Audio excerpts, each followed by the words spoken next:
नमस्कार दोस्तों, मैं मास्टर ओपी लेगा चाणक्य अनअकैडमी की ऑनलाइन क्लास में आप सभी का हार्दिक स्वागत है। दोस्तों, हम पढ़ रहे थे महात्मा गांधी और भारतीय स्वतंत्रता आंदोलन।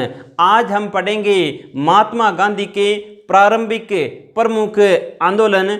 ध्यान दीजिए दोस्तों, इससे पहले वाले वीडियो में हमने पढ़ा था महात्मा गांधी का परिचय और प्रमुख आंदोलन। तो ध्यान दीजिए दोस्तों, आज हम शुरू करने जा रहे हैं महात्मा गांधी के प्रारंभिक आंदोलन। तो आइए दोस्तों, आज अपनी क्लास स्टार्ट करते हैं। तो दोस्तों देखिए, सबसे पहले ऊपर लिखा हुआ है कि गांधी जी द्वारा प्रारंभिक वर्षों में किए गए आंदोलन। प्रारंभिक वर्षों में किए गए आंदोलन, ध्यान दीजिए दोस्तों, प्रारंभिक वर्षों में कौन कौन से आंदोलन किए गए थे।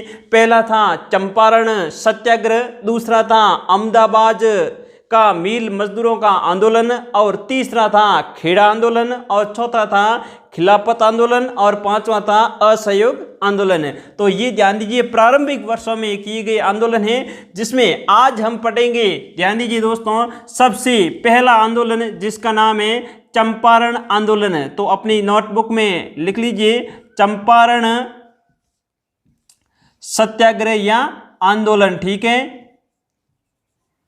चंपारण सत्याग्रह। अब ध्यान दीजिए दोस्तों, हम चंपारण सत्याग्रह को विस्तार से पढ़ेंगे। देखिए दोस्तों, चंपारण सत्याग्रह कब हुआ तो आपको बताना है 1917 ईस्वी के अंदर। ठीक है, 1917 में। अब ध्यान दीजिए, चंपारण नामक स्थान अर्थात ये चंपारण जिला है, और ये कहाँ आया हुआ है तो आपको बताना है बिहार के अंदर। कहाँ आया हुआ है? बिहार में। ठीक है, अब ध्यान दीजिए दोस्तों, ये चंपारण सत्याग्रह किस प्रकार का था अर्थात किसके द्वारा किया गया आंदोलन था। तो ध्यान दीजिए, ये किसानों का आंदोलन था। कैसा था? तो आपको पूछे तो क्या लिखना है? किसानों का आंदोलन। किसानों का आंदोलन। ठीक है, किसानों का आंदोलन अर्थात सत्याग्रह। ठीक है दोस्तों, अब ध्यान दीजिए, ये सत्याग्रह क्यों हुआ था, यानी मुख्य मुद्दा क्या था। तो ध्यान दीजिए, नील की खेती। नील की खेती। अब आगे ध्यान दीजिए दोस्तों कि चंपारण सत्याग्रह अर्थात ये नील की खेती का मामला बहुत ही पुराना है, यानी आज से लगभग 200 वर्ष पुराना मामला था नील की खेती का। और चंपारण सत्याग्रह हुए ने आज लगभग कितने साल हो गए हैं तो आपको बताना है 102-3 वर्ष हो गए हैं। ठीक है दोस्तों, अब ध्यान दीजिए दोस्तों कि देखिए, गोरे बागान मालिकों। देखिए, गोरे बागान मालिकों अर्थात जो उसको क्या कहते हैं? नीले, यानी जो नील की खेती करवाते थे उनको क्या कहा जाता था? नीले या गोरे बागान मालिकों ने किसानों के साथ एक अनुबंध कर रखा था। क्या अनुबंध? अनुबंध अर्थात इनको बोल सकते हैं एग्रीमेंट, यानी एग्रीमेंट कर रखा था किनके साथ? किसानों के साथ। किसानों के साथ क्या कर रखा था? अब ध्यान दीजिए कि आपको अपने खेत में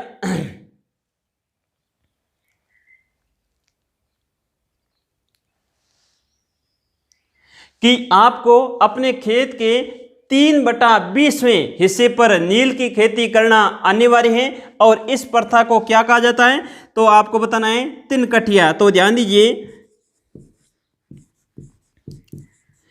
किसान को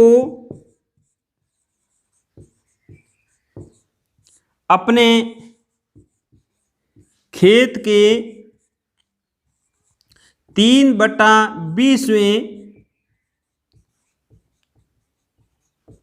हिस्से पर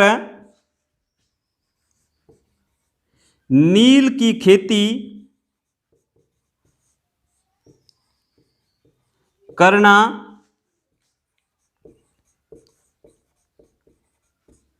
अनिवार्य था। अब ध्यान दीजिए, यानी गोरे बागान मालिकों ने किसानों के साथ क्या कर दिया, अनुबंध कर दिया। और अनुबंध क्या किया कि किसान को अपने खेत के 3/20वें भाग अर्थात हिस्से पर नील की खेती करना अनिवार्य कर दिया। तो इस प्रथा को क्या कहा जाता है, तो आपको क्या करना है, 3 कठिया, ध्यान दीजिए, 3 कठिया पद्धति, 3 कठिया पद्धति। अब आप समझ गए होंगे कि 3 कठिया पद्धति क्या है।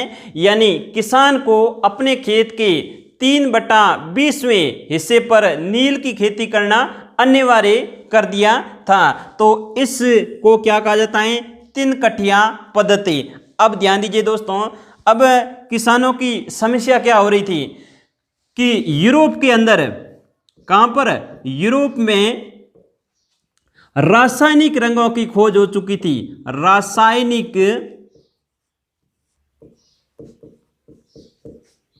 रंगों की खोज, ध्यान दीजिए, यूरोप के अंदर रासायनिक रंगों की खोज हो चुकी थी। इस कारण नील की डिमांड क्या हो गई, बिल्कुल कम हो गई। नील की डिमांड कम हो जाने के कारण ये किसान क्या है, बेरोजगार हो गए। अब ध्यान दीजिए, किसानों ने क्या किया, नील की खेती करना बंद कर दिया।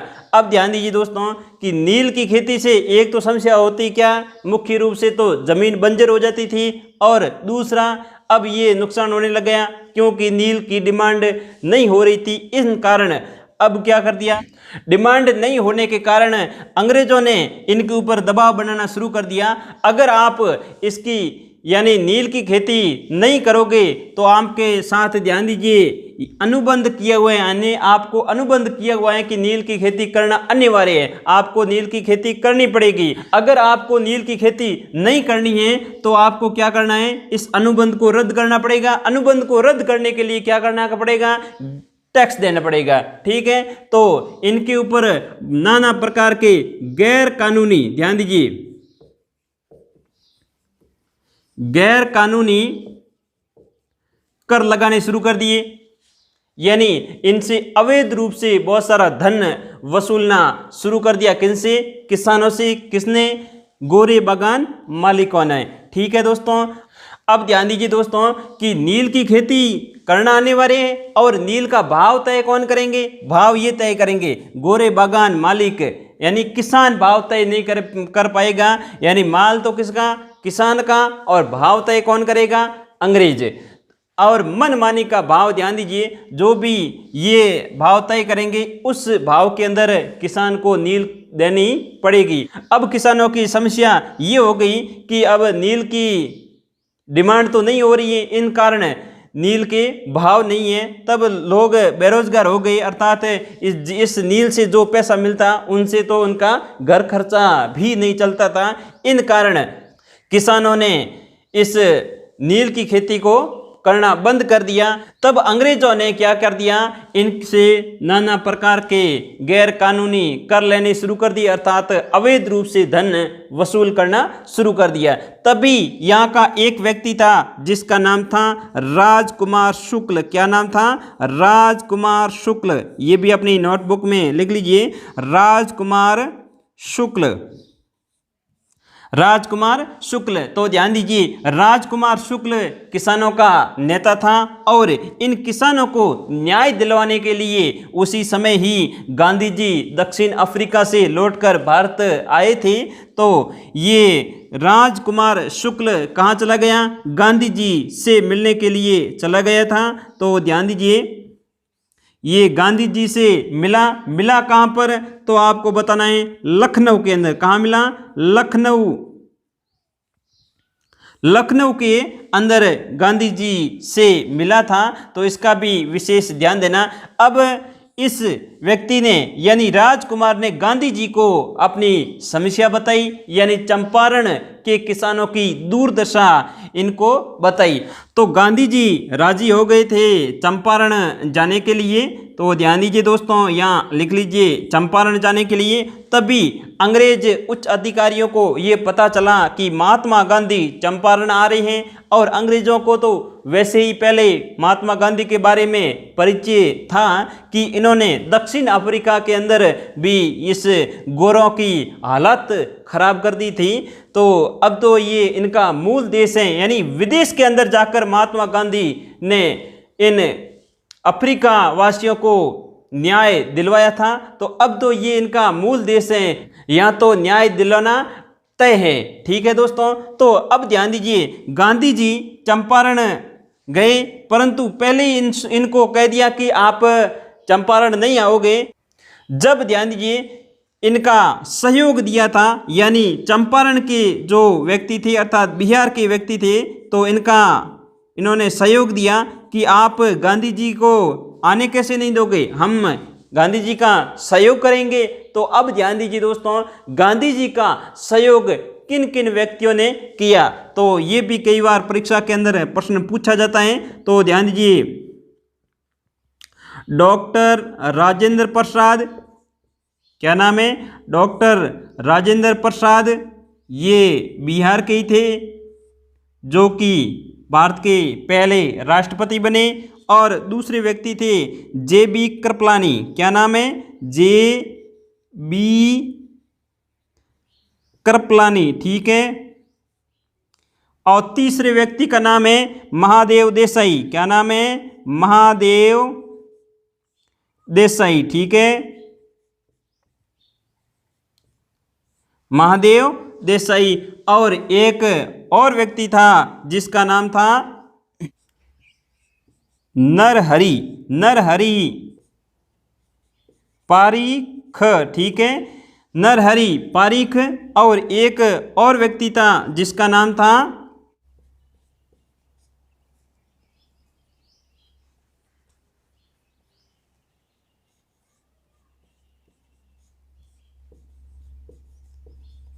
ब्रजकिशोर, ठीक है। और एक व्यक्ति और था जिसका नाम था मजहर उल हक, मजहर उल हक, ठीक है।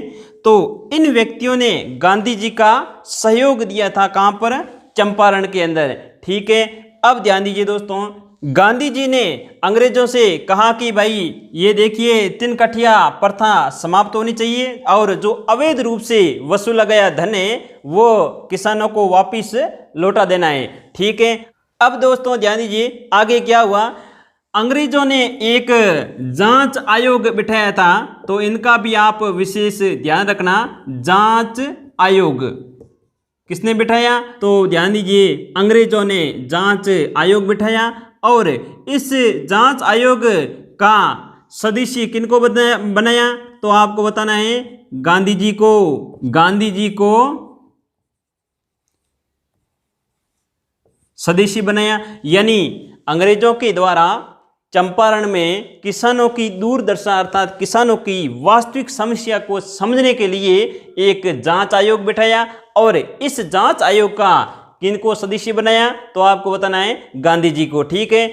अब ध्यान दीजिए, इस जांच आयोग ने चंपारण के किसानों की वास्तविक हालात देखी, तो ध्यान दीजिए सुना था उनसे भी बहुत बुरी हालात थी इन किसानों की, यानी इतने गरीब थे कि 2 जून की रोटी भी इनको उपलब्ध नहीं होती थी। ऐसी हालात देखकर गांधी जी ने भी हट पकड़ लिया कि इन किसानों को न्याय दिला के ही मैं वापस जाऊंगा, अन्यथा मैं वापस भी नहीं जाऊंगा चंपारण से। तो ध्यान दीजिए दोस्तों, अब गांधी जी इस जांच आयोग को ये बात समझाने के लिए सफल हो गए कि ये प्रथा समाप्त होनी चाहिए, कौन सी, तिनकठिया प्रथा समाप्त होनी चाहिए, और किसानों से जो अवैध रूप से वसूला गया धन है वो किसानों को वापस लौटाना चाहिए। तो ध्यान दीजिए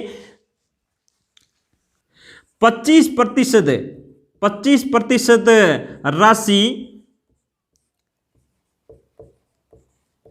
वापिस करवाई। ध्यान दीजिए, गांधी जी ने यानी अंग्रेजों ने किसानों को 25% राशि वापिस कर दी। 25% राशि किनकी? जो अवैध रूप से अर्थात गैर कानूनी कर लिए थे उनकी 25% राशि वापिस कर दी। भाई पूरी राशि तो नहीं दे सकते हैं, परंतु 25% राशि वापिस देने के लिए अंग्रेज राजी हो गए थे।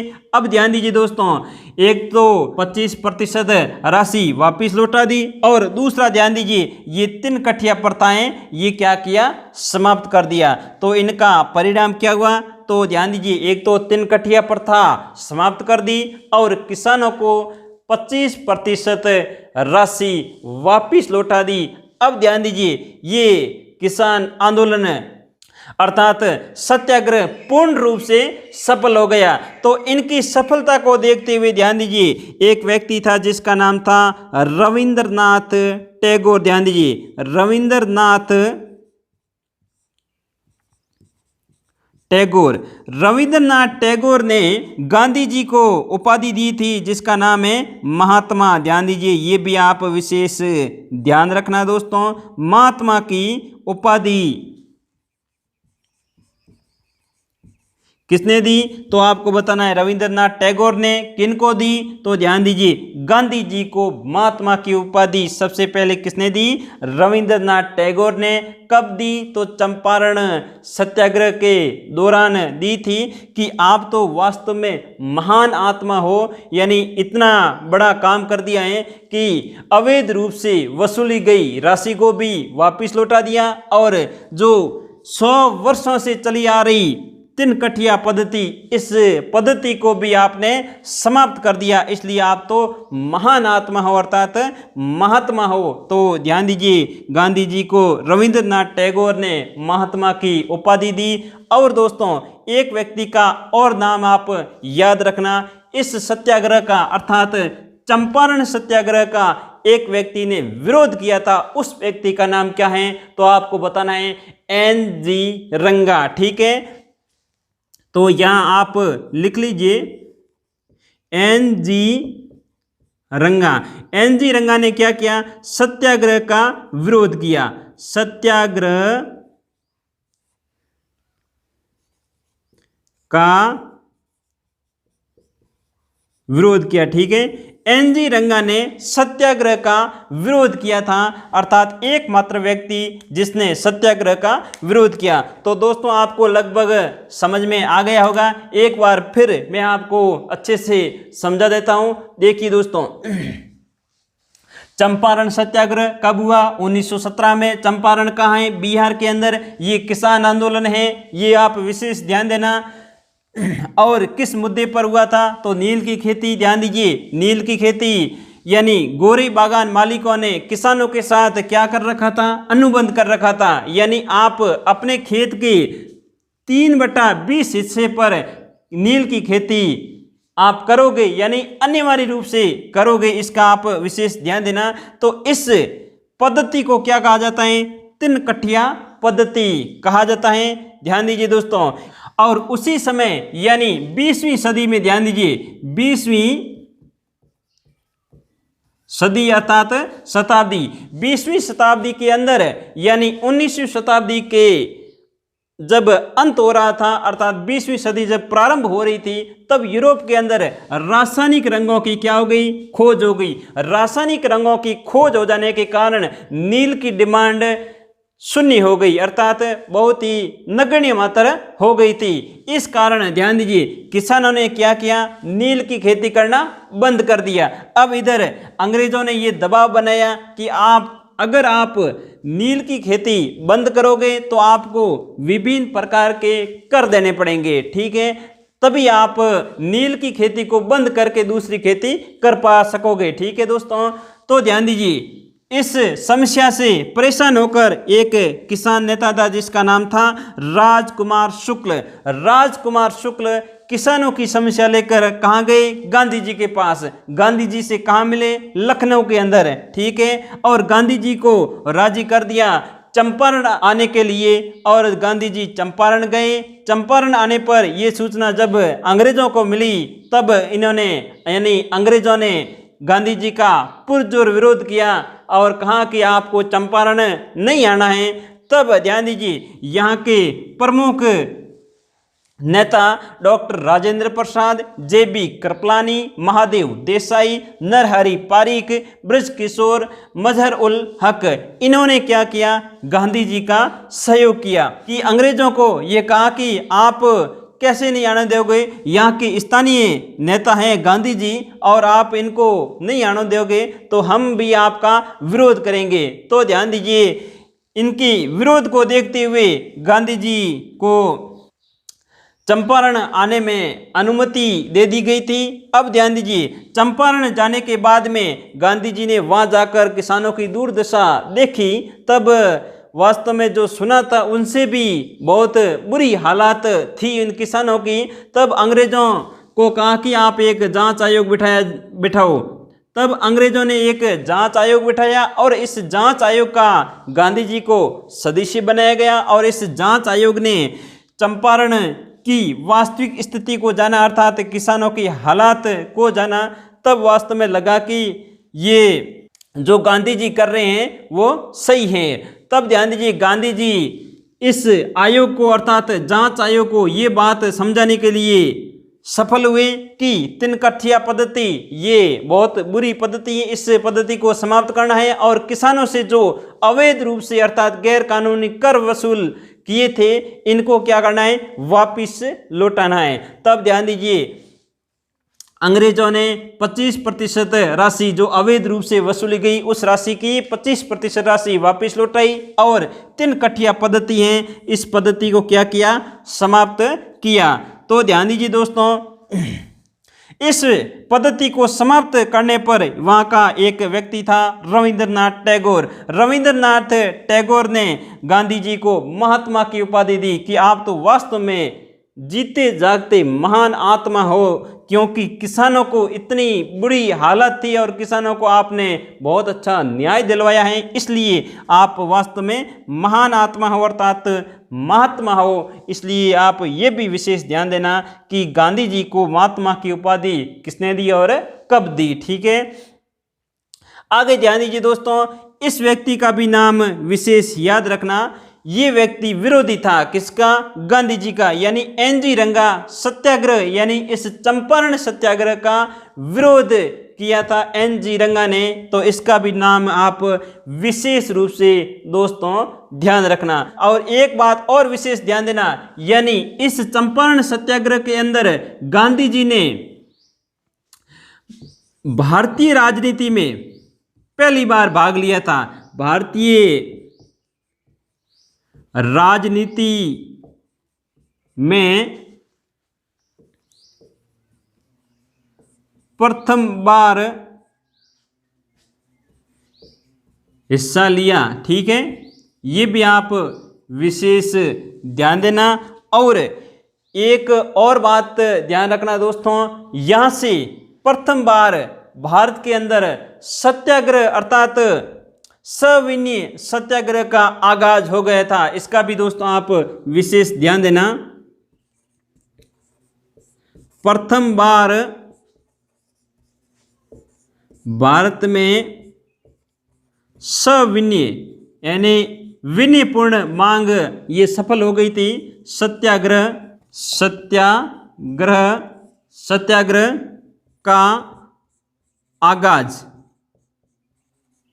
ये भी कई बार परीक्षा के अंदर प्रश्न पूछ लिया जाता है कि प्रथम बार भारत में सविनय सत्याग्रह का आगाज कब हुआ। तब आपको बताना है चंपारण सत्याग्रह के दौरान। ठीक है दोस्तों, तो ये चीज़ आपको समझ में आ गई होगी। अगर आपको ये वीडियो अच्छा लगा है तो इनको ज़्यादा से ज़्यादा दोस्तों के साथ शेयर करना, क्योंकि ध्यान दीजिए सरस्वती का भंडार अनोखा है। जितना आप खर्च करोगे अर्थात जितना आप बांटोगे उतना ही आपके फायदा होगा, इस बात का भी आप विशेष ध्यान देना। यानी सरस्वती भंडार की एक अनोखी गाथा ही है कि आप जितना खर्च करोगे उतना ही बढ़ेगा। ये मत सोचना कि ये वीडियो मैं दूसरे के पास शेयर कर दूंगा तो क्या पता वो पढ़ लेगा मैं पीछे रह जाऊंगा। ऐसी आप सोच रखोगे तो आप पीछे रहोगे, ये ध्यान रखना। इसलिए इस वीडियो को ज़्यादा से ज़्यादा शेयर करो। ये सरस्वती का भंडार है, इस सरस्वती की भंडार की अनोखी गाथा है। इस